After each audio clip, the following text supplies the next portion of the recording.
La ministre malaisienne de l'Environnement, pas peu fière de son ordre de réexpédition. Devant la presse de son pays, elle martèle son message. La Malaisie se refuse à être la poubelle du monde. Ce retour à l'envoyeur n'est pas le premier du genre. Depuis qu'en 2018, la Chine a durci ses normes sur les déchets importés, la Malaisie a, comme d'autres pays du sud-est asiatique, vu affluer les détritus occidentaux. Mais elle aussi sature et met le holà, d'autant que beaucoup de ces déchets plastiques sont illégaux.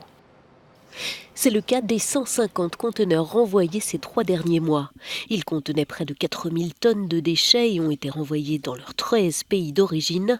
Parmi les cargaisons les plus volumineuses, celles de la France, du Royaume-Uni, des États-Unis, du Canada et de l'Espagne.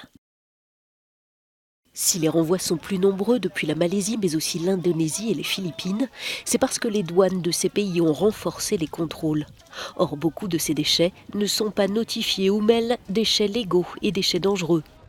En cause, un manque de traçabilité, des intermédiaires multiples, des systèmes opaques et parfois même des filières mafieuses. Suite au retour d'un de ces chargements illégaux, une entreprise française s'est vue infliger une amende pour la première fois en novembre dernier. Mais les déchets légaux débordent tout autant. L'Union européenne a triplé leur exportation entre 2001 et 2016.